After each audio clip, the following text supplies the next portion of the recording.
Welcome back to another podcast episode where we help aspiring developers get jobs and junior developers grow. We are going to do another podcast episode where we bring someone on from a coding bootcamp. Actually, I talked to TJ earlier, maybe about a week ago. We kind of just had a short chat about the coding bootcamp industry and some things we could talk about with LearningFuze. But one thing that I noticed, and I'm going to link a card if you're on the YouTube video, we did a review for LearningFuze and we had 3 graduates on. They talked about their experience. But one thing that I noticed was that LearningFuze had this sense of community. Like that was one positive thing that kind of all 3 graduates shared is they felt like they were very included. They felt like LearningFuze cared about them. And so I kind of feel like LearningFuze is strong in that sense. And I want to pick TJ's brain to figure out why that is. So welcome, TJ. How you doing? Thanks, Don. Doing good. Definitely excited to kind of continue the chat that we had and got going on, last week. And having seen, of course, your videos and the questions that your community asks, I think there's so much interest and so much excitement about boot camps. Now, how can we best help them feel more comfortable with their decisions, have a more successful experience, and, really continue to grow in the tech space? I love it. Yeah, I can't wait to dive into this. So if you want to start out, just go ahead and introduce yourself a little bit. Yeah, so I didn't study computer science in college. I did take one class. It didn't go well because the teacher decided that she wanted to put the code up on a projector screen. So granted, this was back in 2009. Now I'm aging myself, but she put it up on a projector screen and would actually just walk through the code without actually showing you kind of what it did. And me and my roommate would go home. We would highlight, literally, she would say, here, print out the sheets of paper, find the bugs. And we're like, this just doesn't seem right for learning how to write code and build software. So unfortunately, I decided to kind of go down a different route and originally studied marketing and finance, but something that's always been in my blood. And, nobody really chooses or thinks early on in life that they're going to get into career coaching and the job search process and stuff. But my dad was around tech. He built a staffing recruiting company back in the .com days. So he's got some really cool stories that we used to share. And so I started out doing that out of school, worked for the 3rd largest tech staffing company in the US. Actually got a chance to open up their first international office in Toronto, which was super, super cool. Toronto is like a cleaner, friendlier, less crowded New York. And I still love New York, but once things open back up, I highly suggest people get a chance to visit there. And that was actually where I was first introduced to coding bootcamps, where I was working on a client project and they needed 50 entry-level developers. And it's hard to find 50 recent computer science graduates, let alone in the 4th largest city in North America. And so I started to see these people come through who had gone to a boot camp. And I'm like, what is this thing? Turns out they have some really cool projects. They were actually showing stuff off, whereas I could barely get the computer science graduates to do that on their resumes or even when asking them for examples.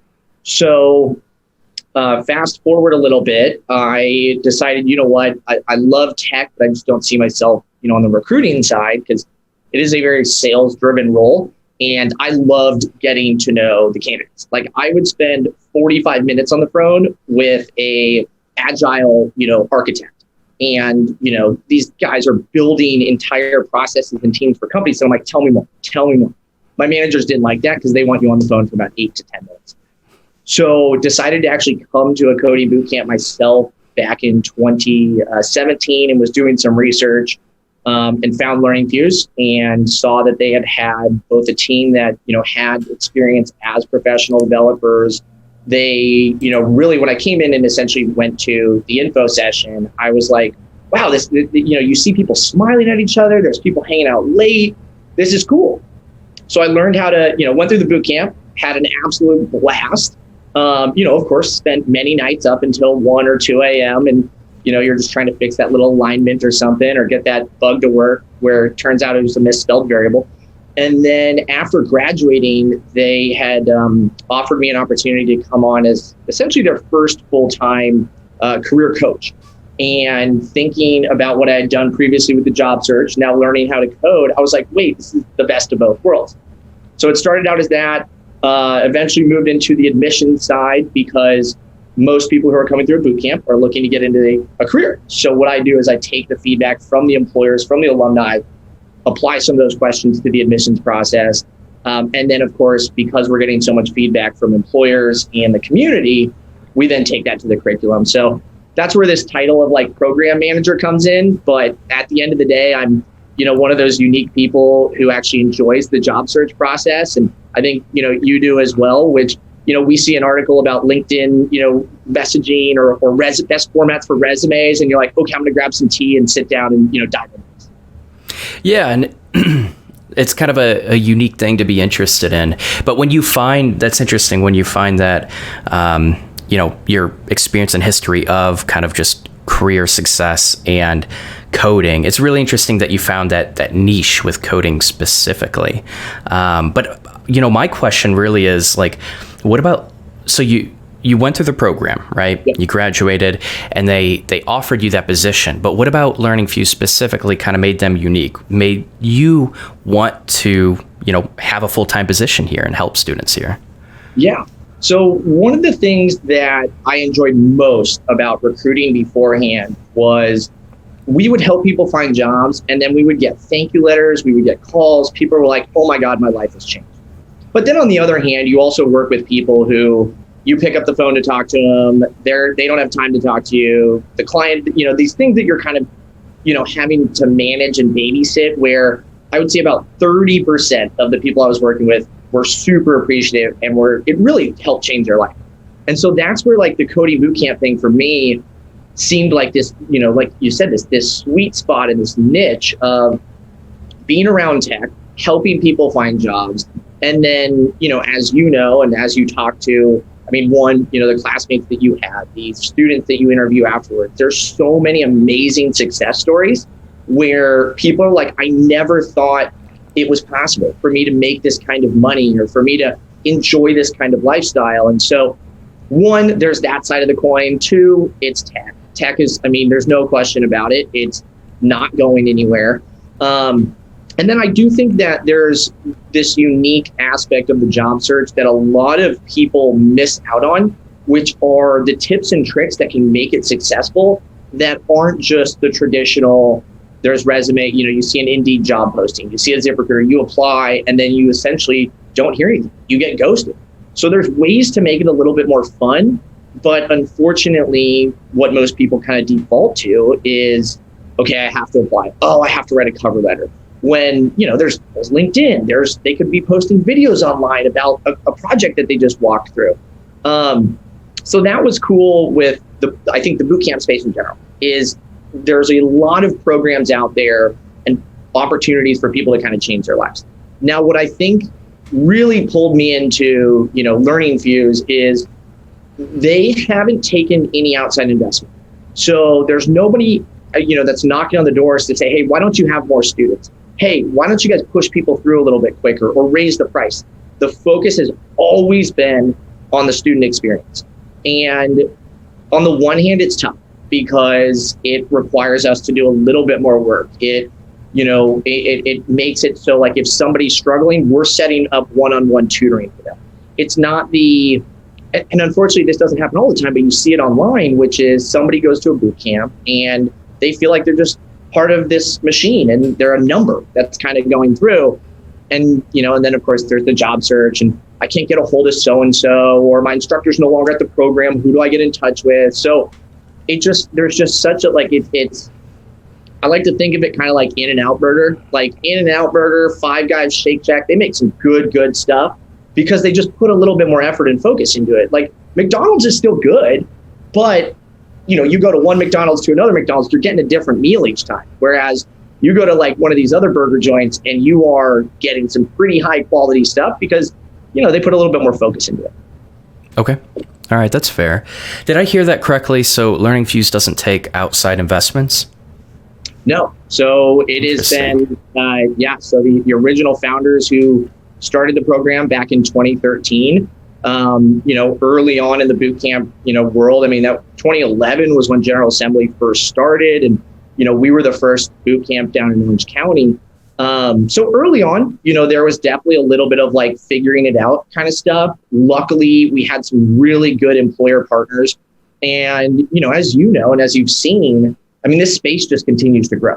So with the right team and the right, leadership, you can still grow and help, but you don't need to go out and say, okay, let's take $10 million in investment and let's find 10 more campuses, because the whole, I love Silicon Valley. I think there's some really cool stuff that's come out of there, but the whole grow fast, figure it out later, it's just, I don't know, it's probably not the best way to do it when you're dealing with people's lives, and especially the trust that they're putting into you to say, hey, I could go to a boot camp across, anywhere across the country, but I trust that you guys are going to teach me and be transparent and support me through this.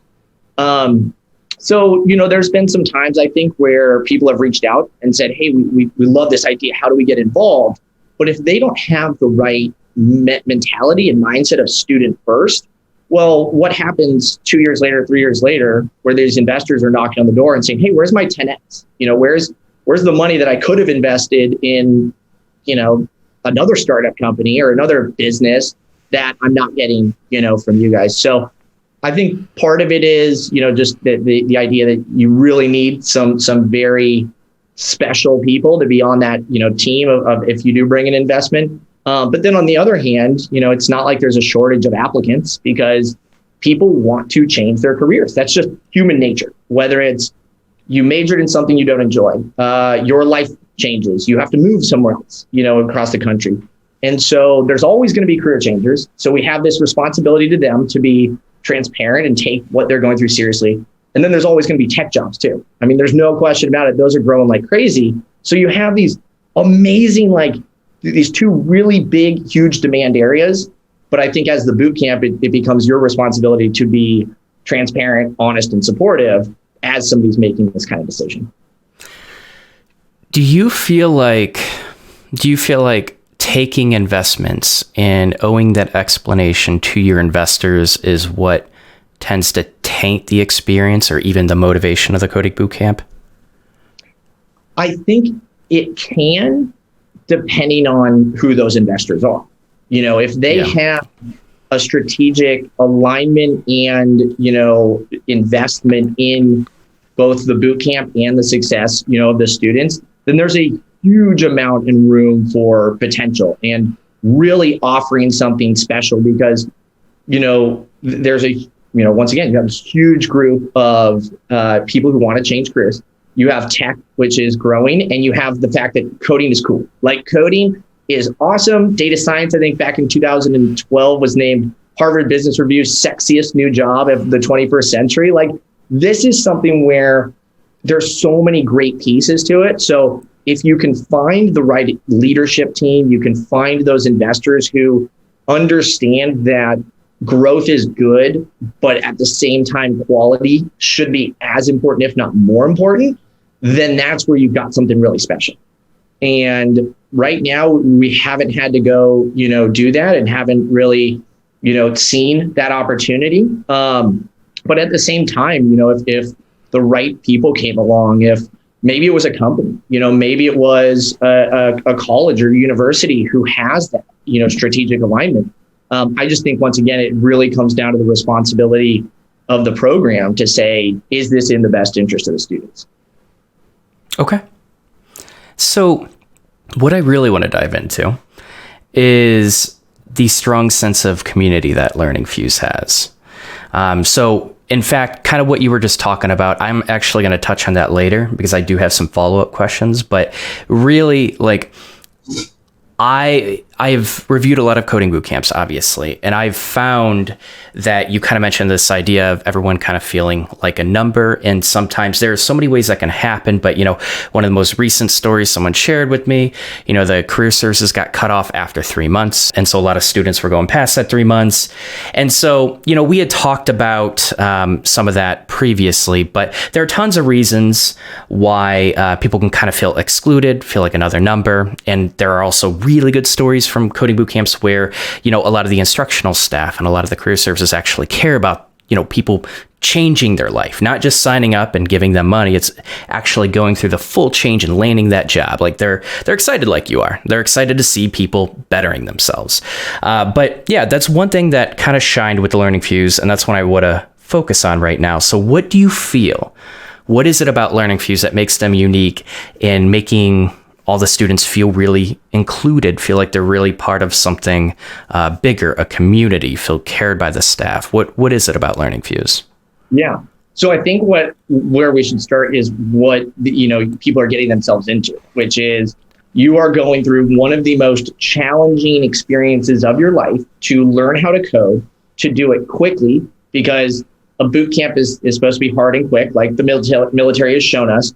And so if you're doing this, if you're essentially taking what most people might do in 4 years, and computer science boot camps, very different, initiatives. But at the end of the day, the goal is to get into, a career. And getting your foot in the door with anything is tough, let alone how to write code. So you have this, this challenge of learning quickly. You have the challenge of keeping up with, the curriculum. You have then the job search process, which, is one of the biggest negative feedback loops somebody will experience in their life. And so where LearningFuze, that this idea of like community really comes in is by providing more support and having a more connected community. It allows people to feel more comfortable kind of taking those chances, taking that risk, and really doing the hard work. Because if it was less of a community, if it was more of a, you come in, we're going to see how it works. If it doesn't work, then coding isn't for you. Well, there's a lot of people who maybe a few weeks into it. I mean, imposter syndrome is like, it is so rampant in this industry. It's almost like they need to come up with a new term for it.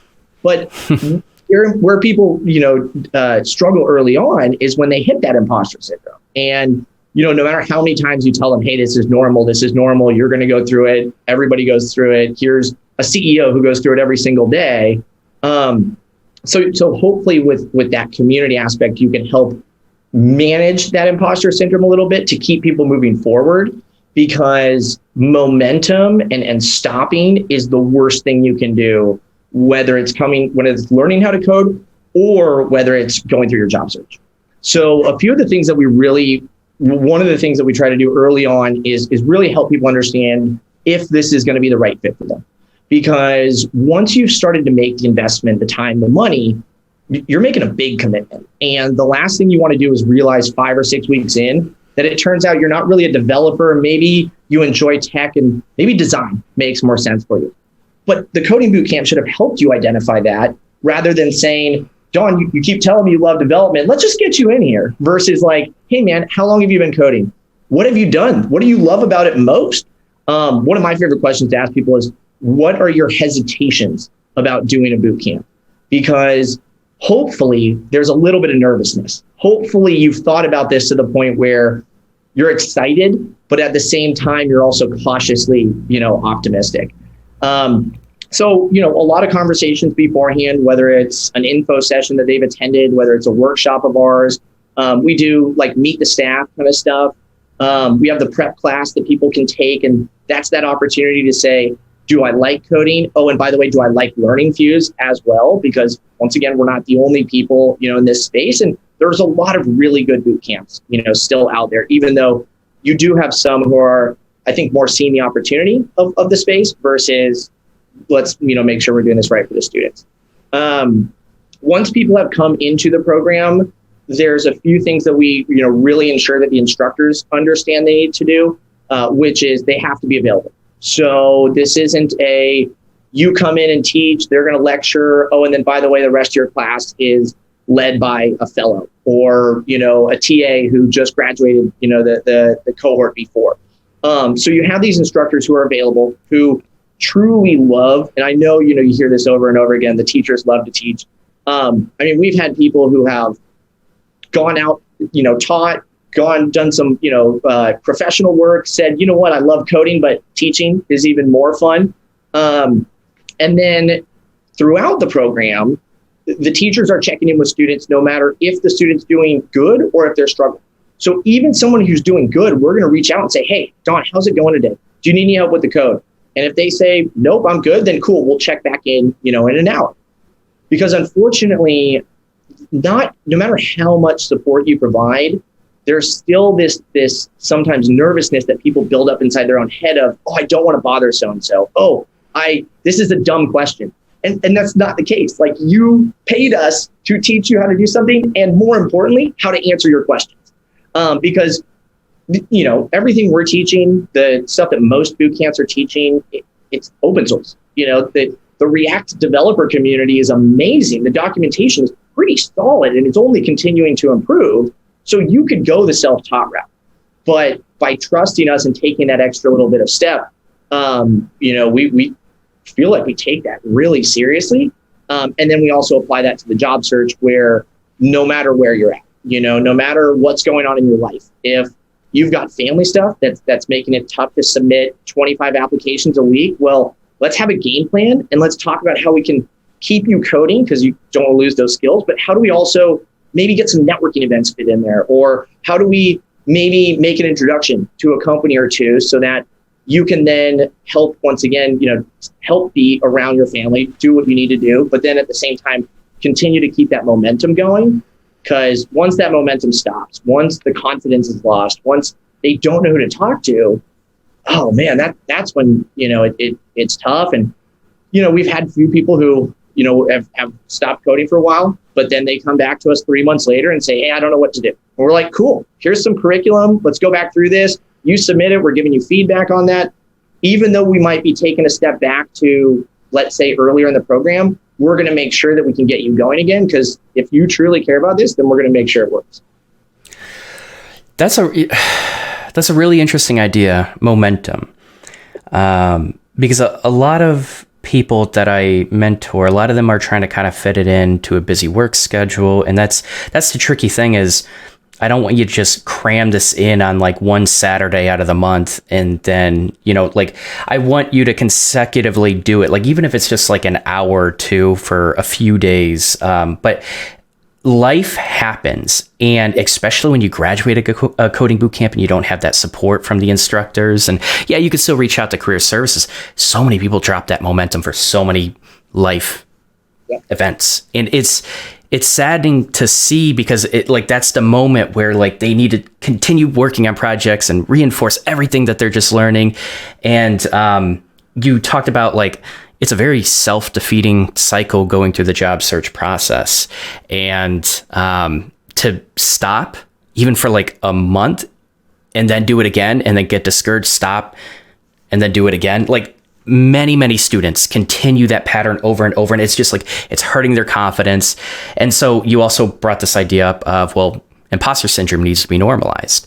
And so I think that's one of the key things I've noticed is people just getting comfortable being uncomfortable. Like you said, the CEO still has imposter syndrome, and just being able to normalize and say, oh, you're not feeling totally 100% on this today. Me neither. Let's dive into it. And just getting excited about it and just changing the perspective, Women as well. Oh my gosh, we have good days and bad.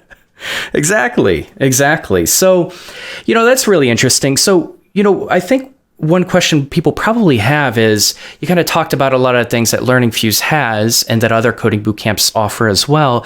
But how can students figure out that the coding bootcamp has a lot of these positive, inclusive traits that will make them feel welcome, make them encourage them to keep that momentum going when they're not in that coding bootcamp yet? What kind of questions can they ask? Yeah. Well, I think doing, as much research as possible is really important, because you have to think about this like a life decision. If you're going to go buy a house, you typically want to visit the houses. You want to make sure you have your finances in order. There's all of these things, yet in the world that we live in, with all of this marketing of change your life in 6 months, get this 100K job, which, I mean, gosh, if you see a marketing, an ad that says get a 100K job, hopefully you take a step back and say, really? Because that almost seems too good to be true. And then, of course, but wait, there's more. So you want to do a pretty good amount of research, and as much as possible. And obviously, starting with a channel like yours is a great spot, because I think the biggest value and the thing that people overlook sometimes is the conversations with alumni.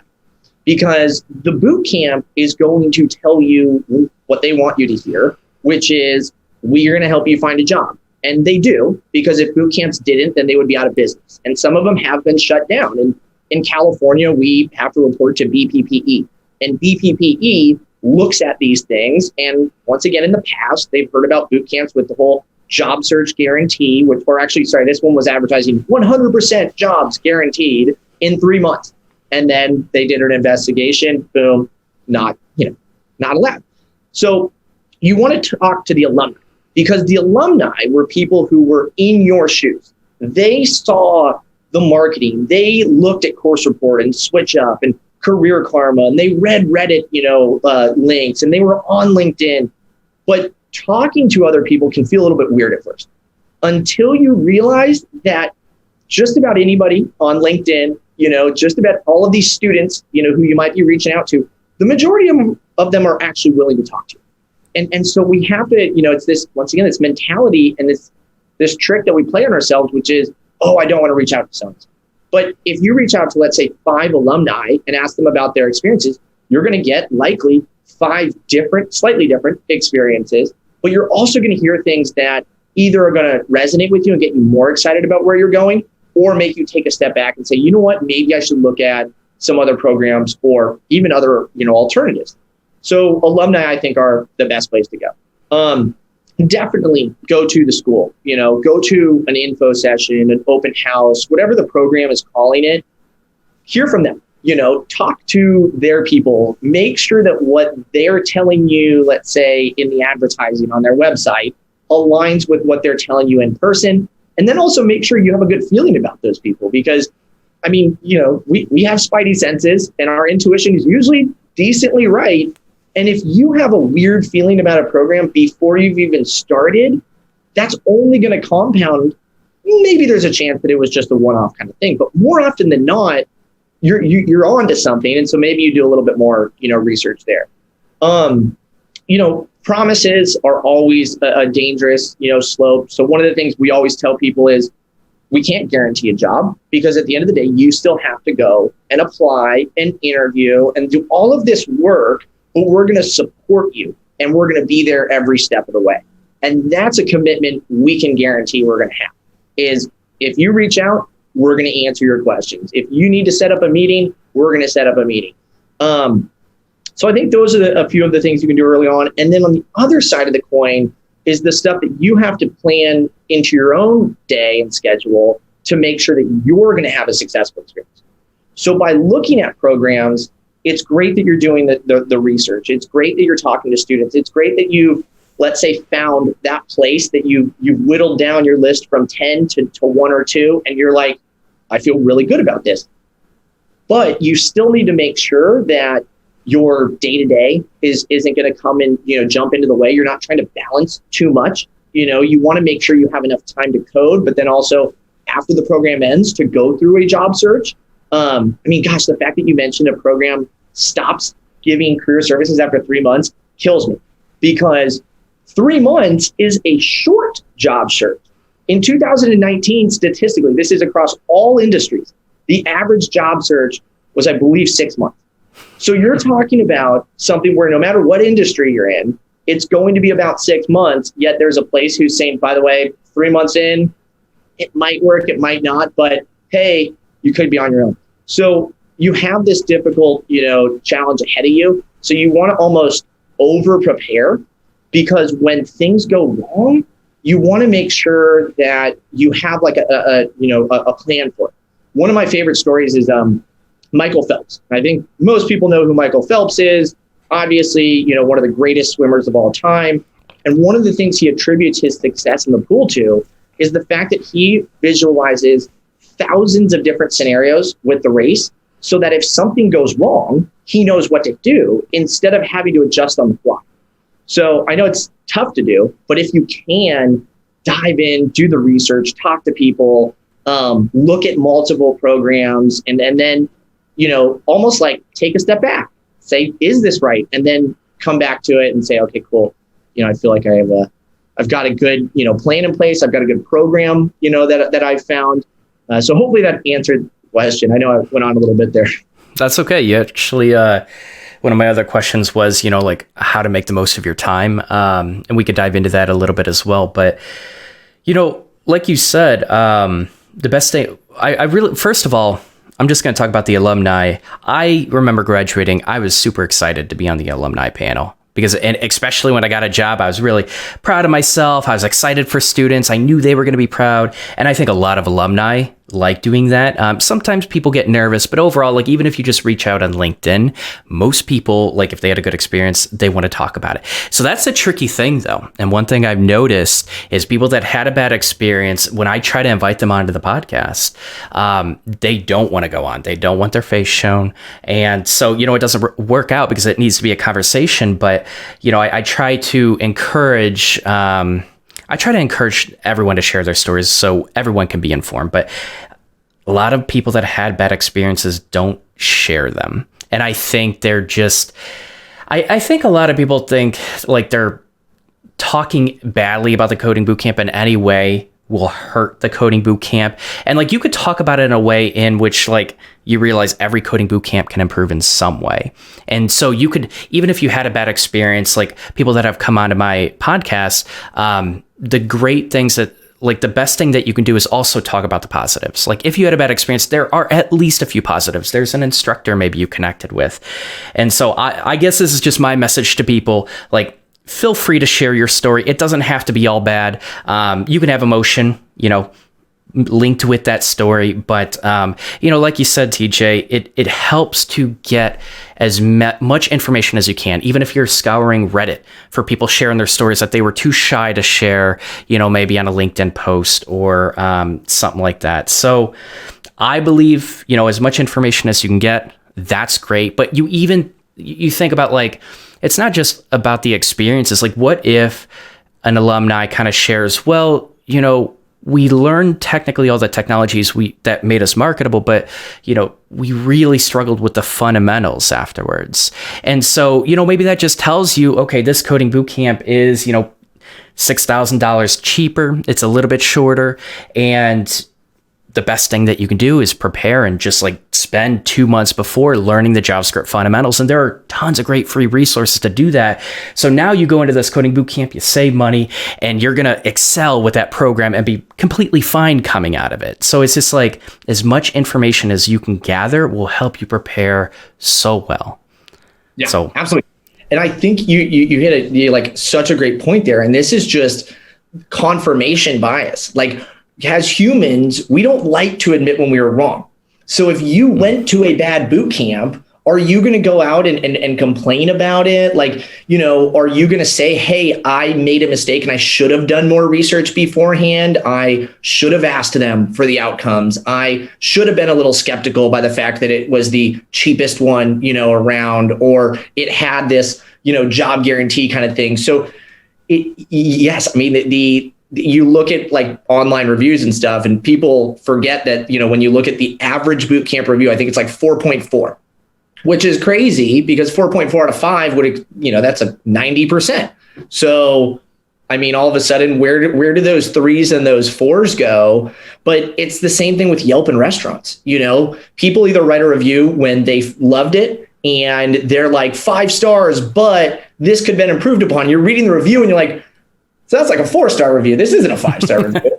And then you have the people on the other side who write a 1-star review and they're like, best food I've had in a long time. Oh, my server was late with our waters. And you're like, wait, 1 star? This sounds more like a 3 or a 4. So yeah, you have to like get into those details a little bit. It's going to be tough because there's a lot of, information out there. But yeah, I think you brought up a really good point of see what it is that I guess the bootcamp does well, because there's so many different styles too. I mean, you've got the original length, I think was 12 weeks. You've now got programs that are 6 months long. You've got programs that are self-paced. You've got programs that are full-time. You've got programs that are, call themselves part-time, but it's really, 1 hour, maybe 2 hours a week. So there's this really like amazing opportunity for just about anybody, because what fits your lifestyle is one of the most important factors. But you also have to be realistic with, if there was one perfect system in bootcamp out there, then they would dominate the market. But that's not the case, because some places do better with, let's say, diving farther into data structures and algorithms, because they put a huge emphasis on that. Whereas, we find that the fundamentals of HTML, CSS, and JavaScript, which aren't going away anytime soon, are really where we want to spend a lot of time, because you can continue getting back to that momentum. The momentum, once you're in the market, once you're working, oh my God. I mean, how much have you learned over the past 2-3 years after the boot camp versus what you learned in that short period of time? So, it's exciting on the one hand, but on the other side, and you talk to these people, and I have people from other boot camps reach out all the time and say, I need help. Something happened, whether it was I can't get a hold of somebody, they didn't cover this in the boot camp, I was told one thing, it ended up being something else. So ideally, we as an industry can get to a point where there's less of the people left behind. And yes, we're helping a huge amount of people, but we've got to drop that number down, because we can't fall into the trap of what colleges and universities did, which is, we're focused on graduation rates. Well, that's cool, but getting a job is even better. Yeah, that's a really interesting thing to point out with colleges.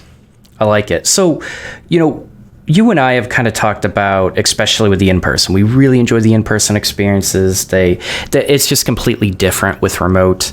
But with the remote programs, especially during the pandemic, a lot of challenges came, and a lot of coding bootcamps struggled to make that transition, especially ones that didn't initially offer that remote option. So they really didn't know how to go about it. So I hear a lot of kind of horror stories about that transition, but what do you personally feel like makes a strong remote program? What do you feel like, and more importantly, what kind of questions should students ask the coding bootcamp to make sure that's going to be a strong experience? And with the focus on, they still feel like they're part of the community and that the staff cares about them. Mm-hmm. Yeah, so we were in a really unique space before, COVID came and changed everything, which was we had built our program around in-person. And of course, in-person, makes it so much easier to connect with people. You go from class to lunch, and at lunch, you're still having, conversations about coding. You're looking to your right and looking to your left and seeing people struggling, around you. And we also had part-time classes that people could take remotely if they wanted to. So when everything switched and we had to go and go to these virtual classrooms, the first thing that we did was we made sure that we had extra instructors, available, because really where you hear the horror stories is when people weren't supported. They didn't know who to ask. They asked a question and it took 2 days, to get a response. The instructor seemed disengaged, during it, or they send them, links to stuff instead of actually understanding what the question is that the student has. So when we first started it, we actually added a few. So we have our lead instructors, and then we added a few TAs into the classroom. The lead instructors were still teaching, but the TAs were there to answer questions when somebody had a bug that was going. But when it's a new concept, you got to have the professional, who's teaching it. So we had a few extra people to support. We made sure that the TA after hours stayed open. So, after class, so we've got 10 to 6 is class time. And then afterwards, for 2.5 hours, you can ask questions. You can continue to get help so that you aren't on your own for, let's say, 4 or 5 hours at night trying to work through homework, which, as we've already covered, this is all tough stuff to learn, early on. So we did that. We then made it, and we added a process to our team and our instructors where they're supposed to check in every hour. So instead of waiting for a student to then reach out and say, hey, I need help, which once again, people either have their own kind of confidence, bias where they want to tackle things on their own. That's great. We love problem solvers. We love people that want to tackle that stuff. But you also have a limited amount of time to learn. So try it, but then reach out and get some help so that you can get back on, the track and racing again, essentially. So you've got, the check-ins that are continuing to happen.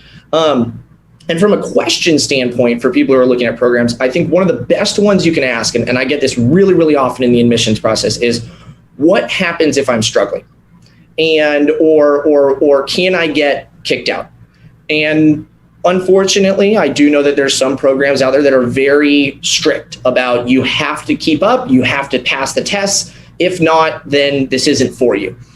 We don't want to do that. We don't want to make people feel this pressure of, if I'm not perfect, if I miss something up, then I'm not going to get the help from the team.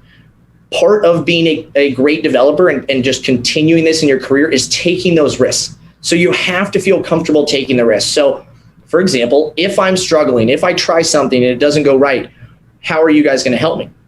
And from our standpoint, there's a couple of things that we'd rather do. We want to try to tackle early on rather than just saying, here's how it's fixed. Because sometimes it is something that students need to you just need to keep moving because it's a concept you're going to understand 3 to 4 weeks from now.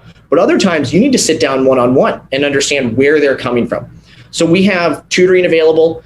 We have the after hours, as I mentioned. And then we have the option for people who are really, really struggling with the fundamentals to retake the first half of the class at no cost.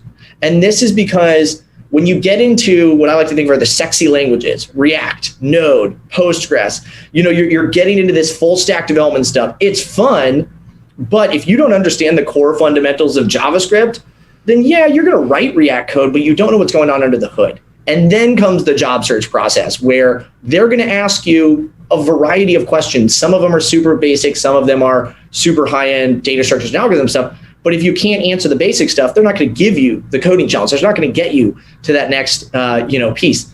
So asking kind of how it is that the team's going to support you. How long have teachers been teaching? Because part of being a good teacher isn't just I can write code. It's here's my approach to teaching. Here's why I teach. And then even past examples. So what has happened when students have fallen behind? What could they have done differently? What could you guys have done differently? Because as you mentioned earlier, there's no perfect boot camp. Every boot camp has their pros and their cons. And part of it is because of the fact that we're trying to fit a lot of this stuff into a short amount of time. So there's things that you can teach. There's things that unfortunately there's just not enough time to get to. So you need to, once again, create that momentum and that ability to learn, that confidence that as students head off into their career, they know what to do next. They know who to ask when they need to.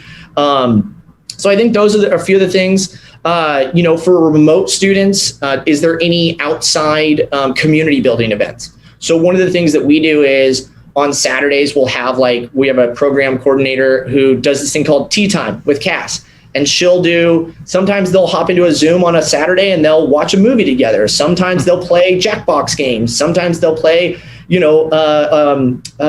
Super Smash Brothers. And it's just this cool opportunity to connect with other people in your class, because at home, and as we've all experienced throughout COVID, it can get really tough and lonely.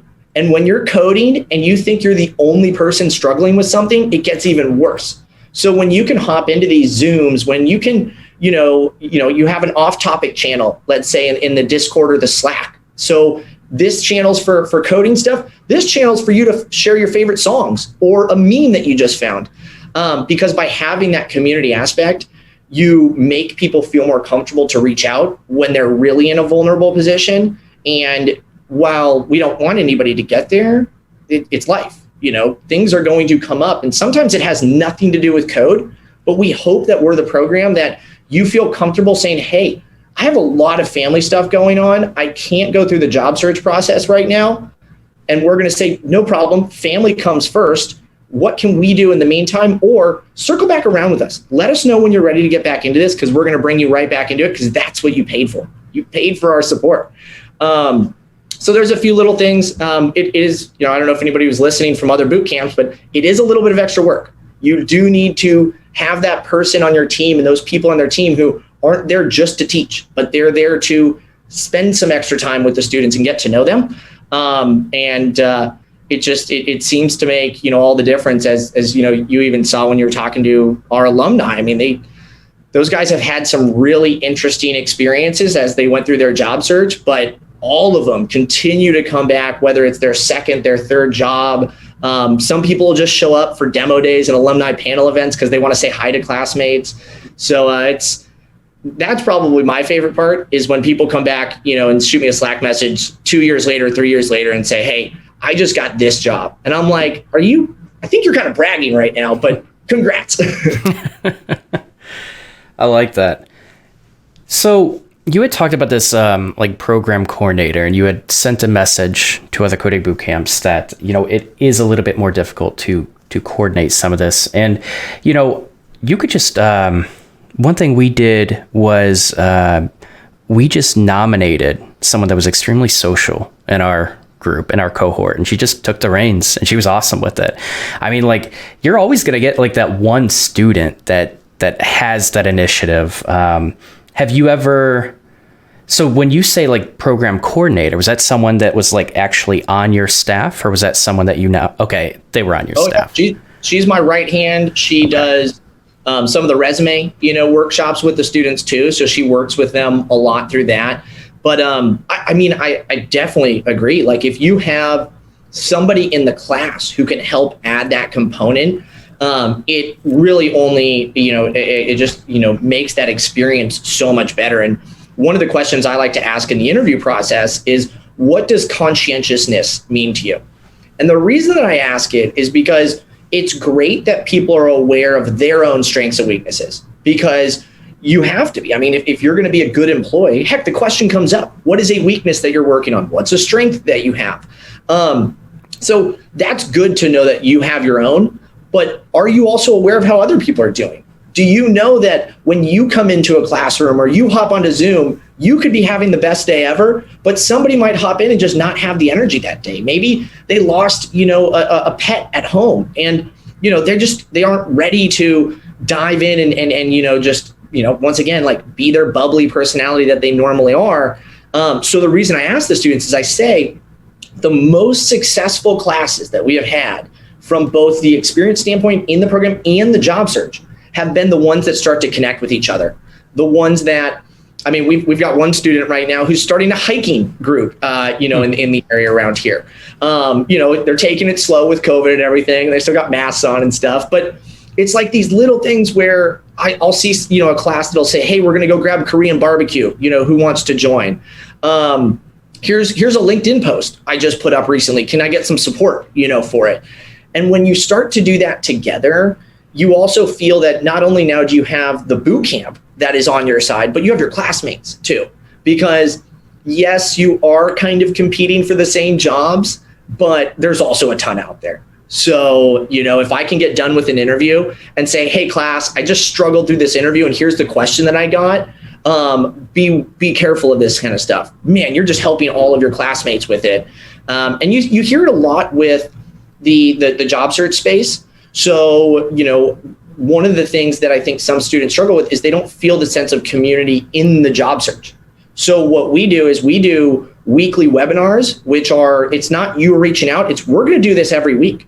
And oh, by the way, do we need to set up more of those? Do you guys need additional help with stuff? Because one-on-one can be tough for people to feel comfortable reaching out about. But when you hear that one of your classmates is losing energy from submitting applications all day, okay, cool, that's normal. Here's what we can do instead. How about we try this, you do this, and then get back to the applications a little bit later, because you still need to do those, but don't burn yourself out just doing all that. Yeah, I completely agree with you. So it almost sounds like you really put an emphasis on a lot of these like off-topic things, and you really point to the fact that like get more involved with your cohort, like have those off-base conversations and kind of get to know them a little bit, because you talked about this idea of like, even though you're competing with jobs, and I'll share this, I found that with cohorts, people that typically had this mindset that like just like giving tips to the other people and like helping each other out, and we're all in this together, they tended to get jobs faster because of their personalities. Those kind of personalities are what companies want to bring in. They want to, like, you can call it a team player, but ultimately it's just like a positive perspective that you have on life that teams love. And so I found that, you are kind of competing for the same jobs, but, start early. When you first get into the coding boot camp, sometimes you have to push yourself out of your comfort zone a little bit, but like reach out and say like, maybe maybe they design this little module in a way, like they put a little extra spice on it. You're like, that is really cool. Just tell them that, like share that, like just little things to reach out. But that's really cool that, and I completely agree, like coding boot camps, even if they like nominate someone from the students or the staff, but like have that Saturday event, start early, get everyone connected more at a personal level. I found that has exponentially increased the experience and just made it so much better. They felt so much more confident going into the job search. Just having that support, especially with us all separated, all lonely, all remote, it's so powerful. So yeah, I love those events. We talked about, I'm actually, this just quick question to you. We talked about, do you think Among Us is a good team building game or not? Oh my God, that's one of the favorite, like the student favorites to play. And I think it's both because of the fact that it is slightly team building, but at the same time, you get to like let your inner demon kind of come out a little bit. So it's like, I get to be the bad guy in a movie. Like, you know, you watch these movies and you're kind of like, I don't like Bane, but I kind of like Bane. And so you get to be a little bit of the bad guy. But of course, at the end, it's in this like fun, you know, kind of setting and stuff. Yeah. So yeah, Among Us is a good one. Okay. Consider Among Us for your cohort. Okay, cool. I was just curious. So one thing I kind of want to touch on, like, I think you did a good job talking about, you know, things, very specific things coding bootcamps can do to, especially while everyone's remote, to make everyone feel included and supported, more importantly. I thought that was all good advice. He gave suggestions for questions, and that was kind of the main thing that I really want to know. I think it's going to be valuable. But you also mentioned this idea of, you know, like, overall, the coding bootcamp is a very positive experience. It like the objective of the industry as a whole is very positive. And, you know, when you do become a software engineer, it's a different lifestyle. It's, you know, it's typically an upgrade. And especially if you like coding, it can be a very rewarding career to transition into. But you also have these aspects of the coding bootcamp industry. And I talked to you about it a little bit before the podcast. Like, you know, coding bootcamp industry is like, they're struggling to get that confirmation, that standardization that traditional educational systems get. And a lot of coding boot camps are focused on so much of the right thing, but you also have coding boot camps that might be a little bit more profit hungry, that might have different intentions behind starting the business. And, you know, like you said, you know, these Silicon Valley companies, especially when they get a lot of investment, might be focused on growth and paying back those investors. And that changes things. Whether, you know, you can have the most passionate instructors ever, but things like that they can change a company. But more importantly, and I'll get to my point, you had mentioned the idea, we started talking about like ISA contracts and job guarantees and, you know, who are they right for, like what to look out for. So let's dive into ISAs and job guarantees. You want to share kind of some of your opinions around that and what to look for? Yeah. So I think I will start with, you know, ISAs. I think ISAs do offer a lot of opportunity for people who may not have the best credit score. They can't go through, you know, one of the lending partners like Cent, you know, and these programs still provide great financial, you know, kind of tools, whether it's deferred payment, you know, if you're going through it, but it's still a loan. You know, obviously the price tag of a boot camp in general, and one of the biggest criticisms of boot camps has been the fact that they are somewhat expensive. But, you know, it's expensive when you look at it as just a check versus over the course of what you may get out of a 4-year degree or what you may have to try to do. Like, I mean, God, you know, MBA programs, that's a whole nother ballgame of, you know, expense levels. So you have like what started out as, okay, yes, we want to help people, has now opened up to, okay, how do we help more and more people? And ISAs on the surface create a great opportunity for a lot of people. But what you need to look through and you need to understand is, of course, what you are signing up for and what is included in that ISA. Because when people sign up for things too quickly, when they see an advertisement, they call up a boot camp, they sign up for the next week, they may not know if they're loving to code. They may not have looked at the fine print.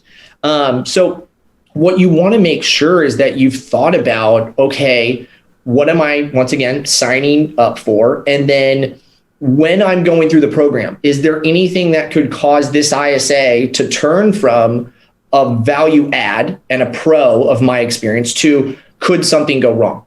And unfortunately, I don't think a lot of people think about those what could go wrong things, because what you see once again is jobs in the coding bootcamp space, salaries, success stories of, let's say the Army vet or the, single parent or, the person who didn't graduate and finish college. And so anybody can do it, but you need to do it right. And so when we talk to students about, the ISA, opportunity and kind of why they're looking at that route, they have to understand that an ISA doesn't guarantee a job. It doesn't mean that the boot camp, is 100% invested in your success because they're taking on the risk.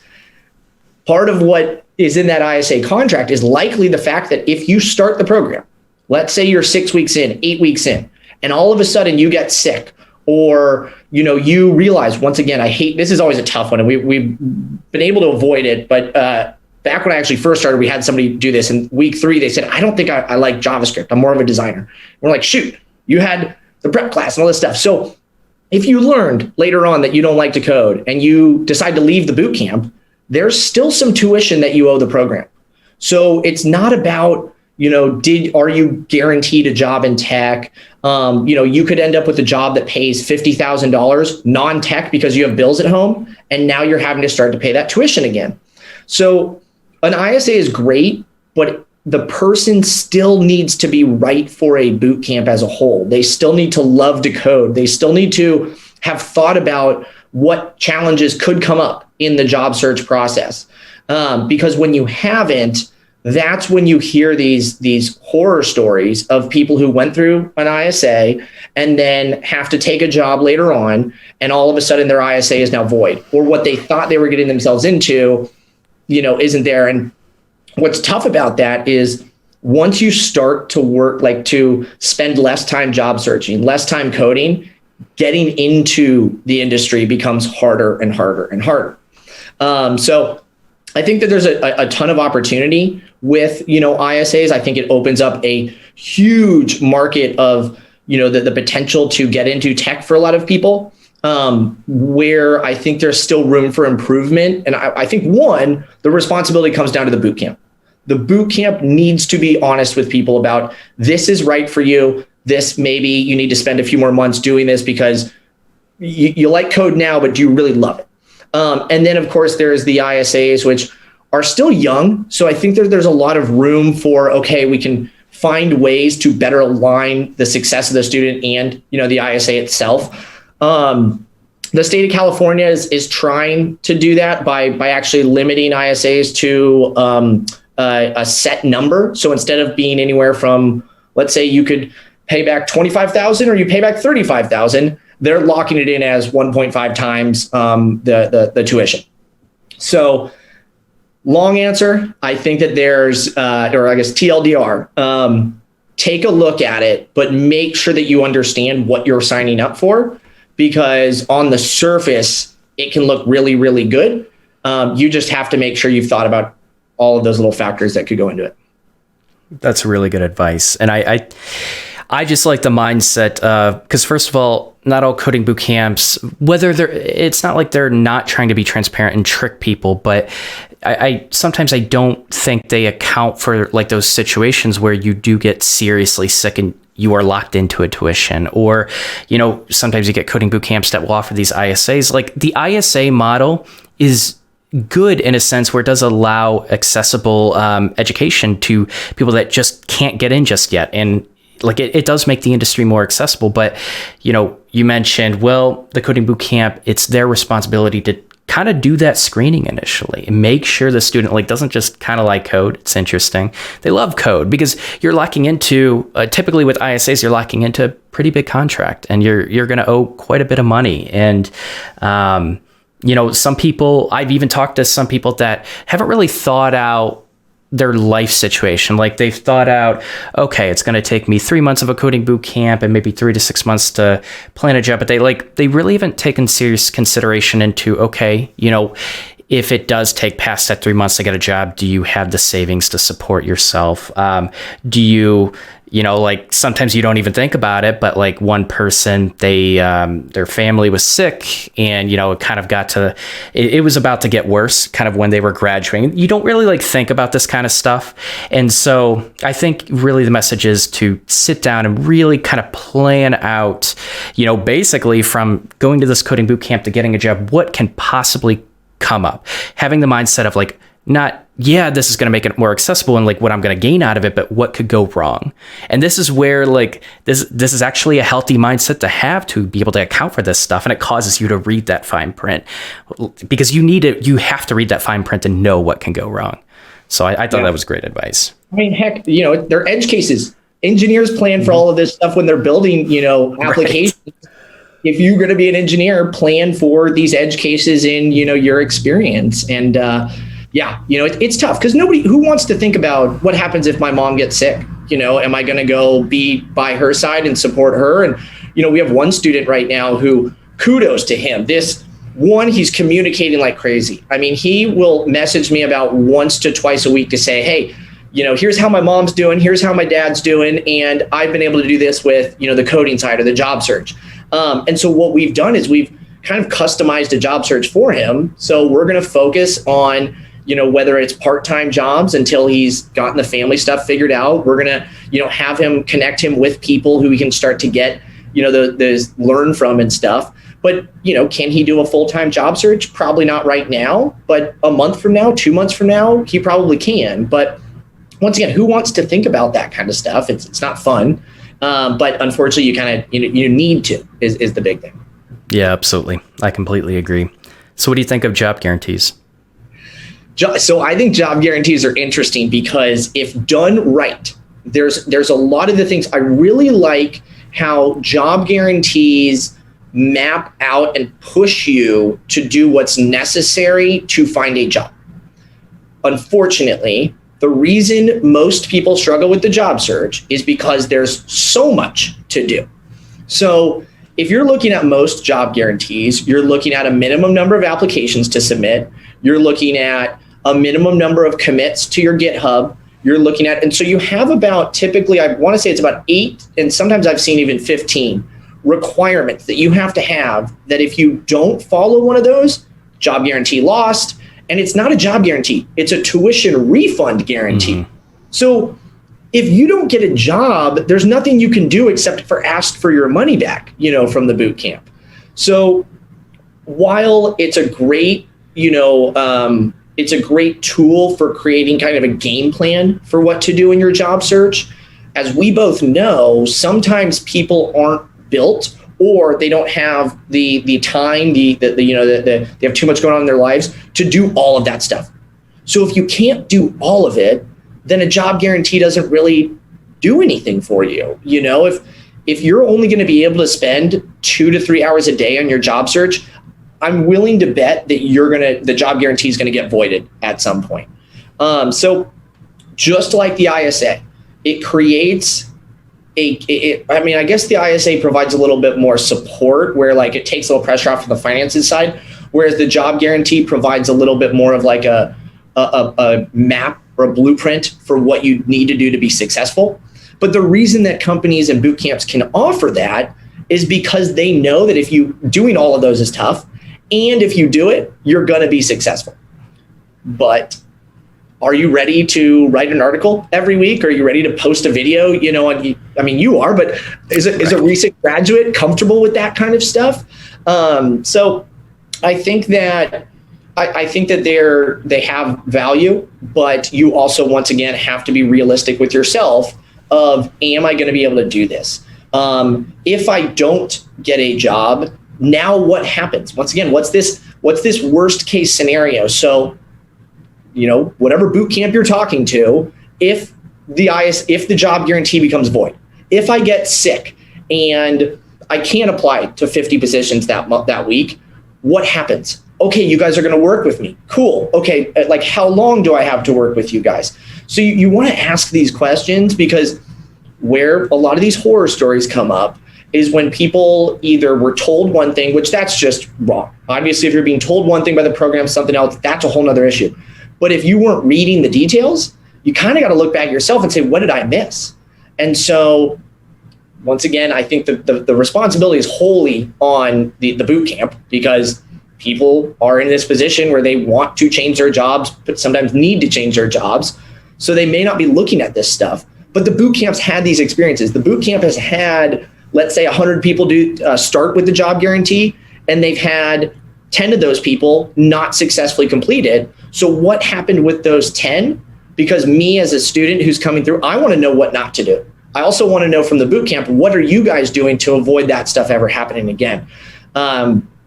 It's a lot of questions. It's a lot of things to keep in mind when you're getting ready to do a boot camp. But, it's this idea of over preparing, over planning.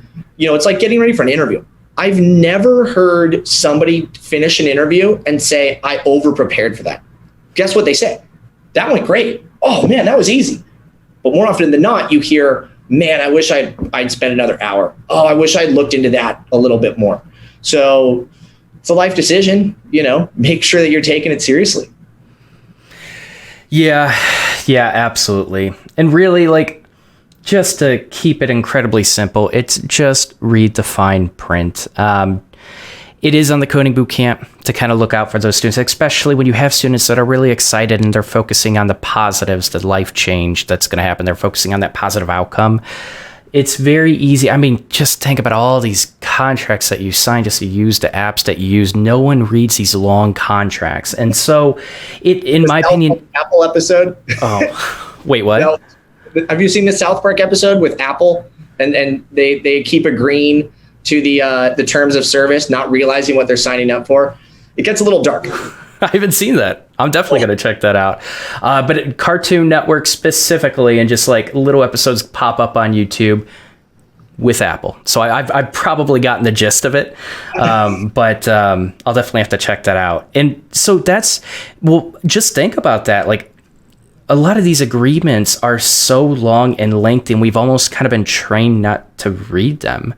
And because nothing bad has really happened to most people, but when you are signing up for a coding bootcamp, it's a very serious decision, especially when you have an income shared agreement, when you have a job guarantee.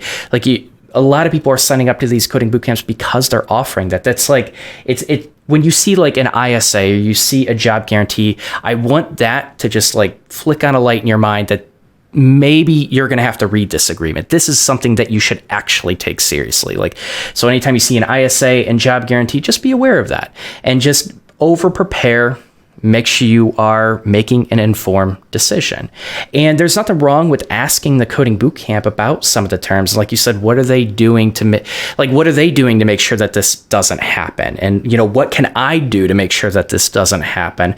They don't want you to go through, get screwed, and, just post. And some people will create Twitter accounts for months and just completely trash coding bootcamps. That's not a good thing for the coding bootcamp. And I'm telling you, sometimes you can't even spot those people out, but once they get angry and get going, coding bootcamps don't want to tarnish their reputation with that. At least pretty much everyone I've reviewed. But yeah, so really, I said I want to keep it simple. Just read the contract and you're going to feel better about it. It's a lot to read, but it's going to make you feel so much more confident about this decision. And it's a big decision.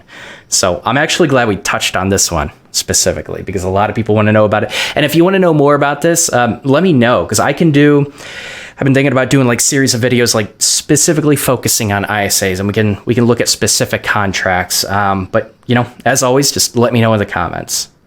So I covered everything I wanted to. I think you did a really good job. And it's clear that you know a lot about kind of just making the Coding Bootcamp community, the program, really strong and making the people feel welcome and supported. I think that's the main thing I get from LearningFuze is you do a really good job of making people feel supported throughout the entire journey. And we even talked about those situations that come up after you graduate, family gets sick and you even work around that. That's when I think of coding bootcamps, I think of career services. That's the experience I honestly got at Full Stack Academy. I thought all coding bootcamps were like that. Unfortunately, they're not. So, that's what when I think of coding boot camps, that's what I really want the industry to be. And so that's why we talk about this, and hopefully maybe other coding boot camps see this and consider it. I don't know, but yeah, I like talking about this. So when you're going to a coding boot camp, and I guess this is just my message, the reason why I actually decided to do a video with LearningFuze, because my usual videos are just challenging you. Like that's what I did with New Camp specifically. And I decided to do it a little bit different because I think having a strong sense of community, cohesion with your cohort, support from career services and staff, like when I really review all of these coding boot camps, it's such a strong factor in keeping, like you said, that momentum going. It's such a strong factor in giving you that confidence to overcome imposter syndrome and get the support you actually need to go through this, what can be a self-defeating job search, and get through it and finally get that first position. So that's why I really wanted to dive into this topic. But yeah, so this is the part. I'm going to let you make your pitch for LearningFuze, any offers you have going on, but feel free to share. Yeah, well, I mean, hopefully, people who are watching both feel good, and confident about, the fact that doing a boot camps are out there to support you. It's not as if we're trying to, start a school and then somebody's going to, disappear later on. Now, of course, as anything grows and changes, the boot camp needs to look back on what are we doing good, what aren't we doing very good, and how can, of course, we improve also to meet the market.